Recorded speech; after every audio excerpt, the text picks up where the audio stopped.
Iran ने आबना हर्मुज़ खोलने के लिए अमरीकी शराइत मानने से इनकार कर दिया। ईरानी सदर मसूद पेज़ेश्कियान ने कहा है कि जंग को वुसअत नहीं देना चाहते, लेकिन हमला हुआ तो भरपूर दिफा करेंगे। ईरानी सुप्रीम लीडर के मुशीर मोहसिन रज़ाई ने कहा कि अगर अमरीका ने आबना हर्मुज़ में कोई कार्रवाई की तो उसे संगीन नुकसान का सामना करना पड़ सकता है। ईरान ने आबना हर्मुज़ खोलने के लिए अमरीकी शराइत मानने से इनकार कर दिया। ईरानी सदर मसूद पेज़ेश्कियान ने कहा है कि जंग को वुसअत नहीं देना चाहते, लेकिन हमला हुआ तो भरपूर दिफा करेंगे।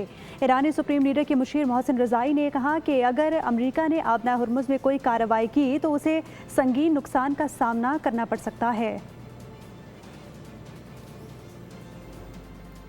ईरान ने आबना हर्मुज़ खोलने के लिए अमरीकी शराइत मानने से इनकार कर दिया। ईरानी सदर मसूद पेज़ेश्कियान ने कहा है कि जंग को वुसअत नहीं देना चाहते, लेकिन हमला हुआ तो भरपूर दिफा करेंगे।